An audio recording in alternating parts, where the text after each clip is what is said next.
swivel na agad. Hindi na ako naglalagay ng leader line. Swivel.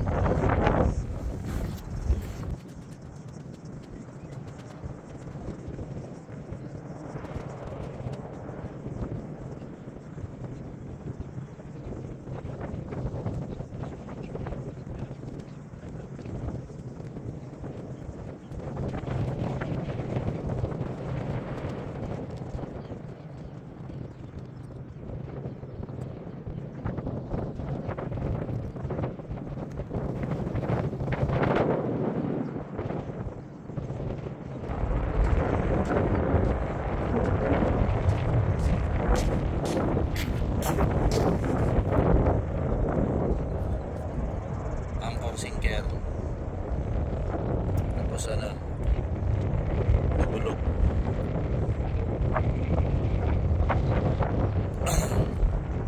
Ayan.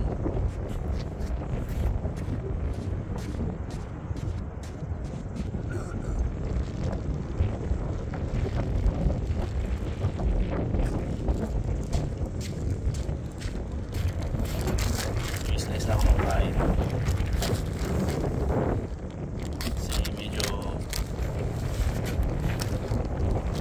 Taas tubig ngayon, 1 meter. Ano gusto?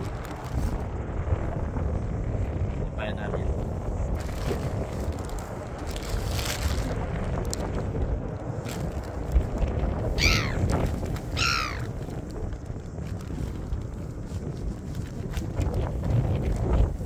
Ito lang.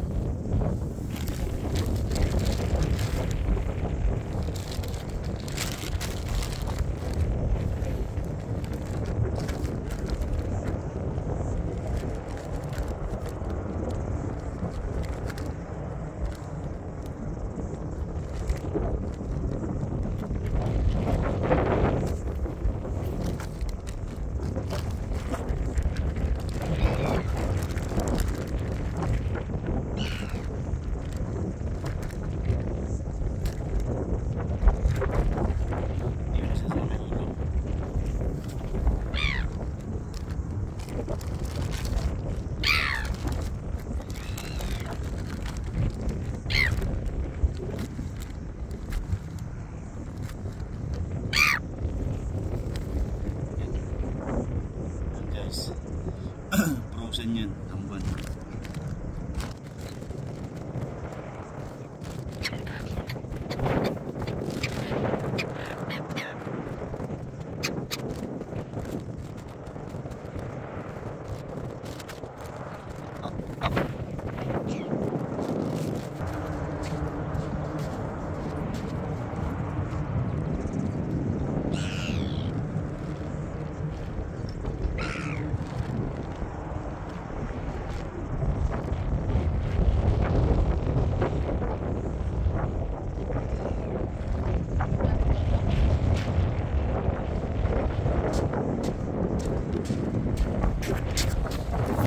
So naka-ready na yung setup namin.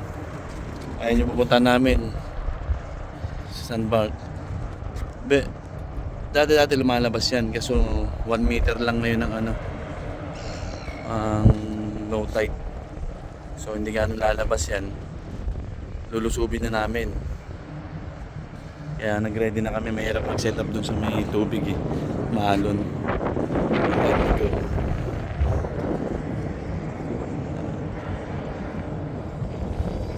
Kailangan ng stand para hindi mabasa yung rin. Doon yung tropa. Ayan. Medyo mababaw naman, hindi naman ganun kalaliman. Manggang lang, sako. Yung buong-buong sa paa, buong-buong sa talampakan. Ganun kababaw lang. Kaso maalon. Ayan. Mahirap kasi mga isda ng ganito na tapos wala ka pang panalok. Mas madalas ang kawala dito, guys. Sure yan, lalo na pag tribali ang huli. Ayan. Libang-libang lang naman eh. Huli. Makawala. Hindi mo pang hihinayangan yun kasi nasa dagat pa rin siya eh. Anytime pag nagtagpo kayo ulit na nakawala na isda na yan, makuhuli mo pa, di ba? Pero hindi mo naman sure na siya pa rin yun.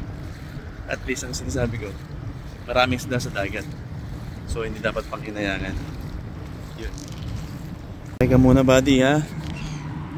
Lumaki ka muna.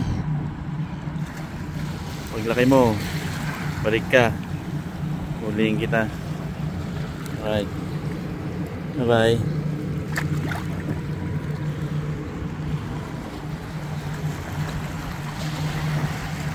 Action tayo. Kaso maliit na naman, guys. Pakawalan na naman natin yan.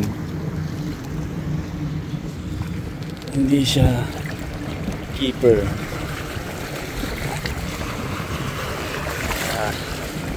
Hindi pa siya pwedeng pang keep. So palakihin muna natin siya. Bigyan muna natin siya ng chance. Kasi bawal nga rin. Bawal din hulihin yan.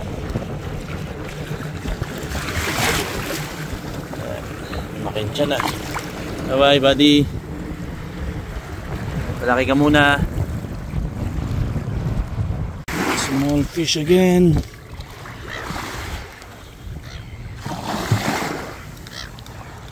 Natin.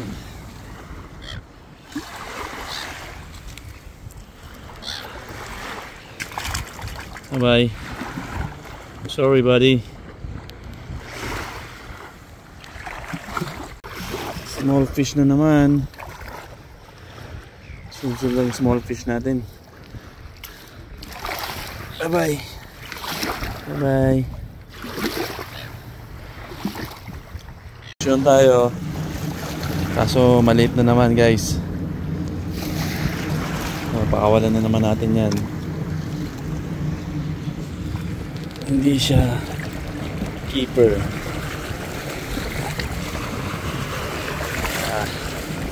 Hindi pa siya pwedeng pang keep. So palakihin muna natin siya. Bigyan muna natin siya ng chance. Kasi bawal nga rin. Bawal din hulihin yan.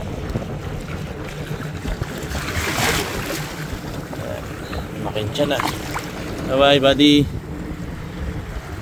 Palaki ka muna. Small fish again.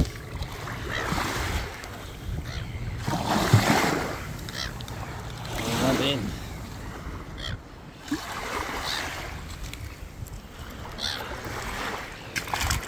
Bye bye. Sorry, buddy. Small fish na naman. Susunod lang small fish natin. Bye bye. Bye bye.